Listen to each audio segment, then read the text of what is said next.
નમસ્કાર દોસ્તો, સ્વાગત છે 16 નવેમ્બરના ટોપ 10 કરંટ અફેર્સની અંદર। ચાલો આજના કરંટ અફેર્સના ટોપ 10 ક્વેશ્ચનની શરૂઆત કરીએ તો આજનો પહેલો ક્વેશ્ચન છે એ છે નોબેલ પુરસ્કાર કયા દેશ દ્વારા આપવામાં આવે છે? નોબેલ પુરસ્કાર અમેરિકા, ઇંગ્લેન્ડ, સ્વીડન કે ફ્રાન્સ? તો અહીંયા જે છે તમારો સાચો જવાબ આવશે ઓપ્શન સી, સ્વીડન દ્વારા જે છે આપવામાં આવે છે।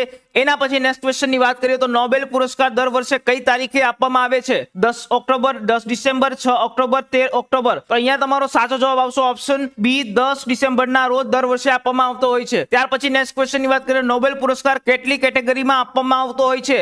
4, 5, 6 કે 7? આ નોબેલ પુરસ્કાર જે છે એ કુલ વાત કરીએ તો 6 કેટેગરીમાં જે છે આપવામાં આવતો હોય છે। એના પછી નેક્સ્ટ વાત કરીએ તો દવા કે જીવ વિજ્ઞાન ક્ષેત્રમાં કોને નોબેલ પુરસ્કાર 2025 જે છે એ એનાયત કરવામાં આવ્યો છે? મેરી ઈ બ્રુંકો, ફ્રેડ રેમ્સડેલ, સિમોન સાકાગુચી કે આપેલ ત્રણેય? તો અહીંયા તમારો સાચો જવાબ આવશે ઓપ્શન ડી, આપેલ ત્રણેય।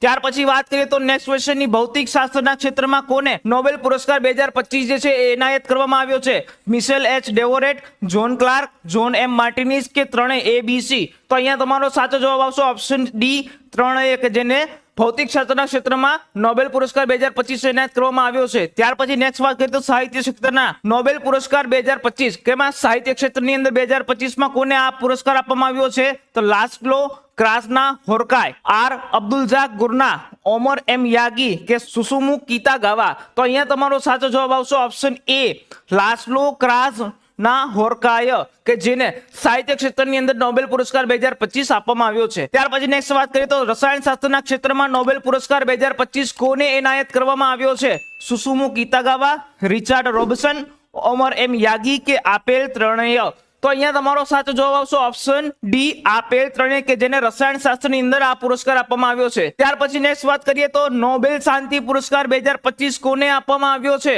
Maria Corina Machado, Abdul Razak Gurnah, Omar N Yaghi કે સુસુમુ કિતાગાવા? અહીંયા તમારો સાચો જવાબ આવશે ઓપ્શન એ, મારિયા કોરીના મચાડોને આપવામાં આવ્યો છે। ત્યાર પછી નેક્સ્ટ ક્વેશ્ચનની વાત કરીએ તો નોબેલ આર્થિક વિજ્ઞાન પુરસ્કાર 2025 ના વિજેતાઓનું કોણ કોણ છે? Amartya Sen, Joseph Stiglitz, Paul Krugman કે Robert Solow, Kenneth Arrow, Maurice Allais? Joel Mokyr, Philippe એલિગોન, પીટર હોવિડ કે D Milton Friedman, Gary Becker કે રોબર્ટ લુકાસ? તો અહીંયા તમારો સાચો જવાબ આવશે option C, Joel Mokyr, Philippe Aghion, Peter Howitt, કે જેને નોબેલ આર્થિક વિજ્ઞાન પુરસ્કાર 2025 છે એનાયત કરવામાં આવ્યા છે। એના પછી નેક્સ્ટ ક્વેશ્ચનની વાત કરીએ તો નીચેનામાંથી ભારતમાં પ્રથમ નોબેલ પુરસ્કાર કોને આપવામાં આવ્યો હતો? ડોક્ટર એપીજે અબ્દુલ કલામ, રવિન્દ્રનાથ ટાગોર, સીવી રામન કે અમર્ત્ય સેન? આ પ્રશ્નનો જવાબ તમારે કોમેન્ટ સેક્શનની અંદર જરૂરથી આપવાનો છે। તો આવા નવા પ્રશ્નો જાણવા માટે, નવી ઇન્ફોર્મેશન જાણવા માટે જોડાયેલા રહો।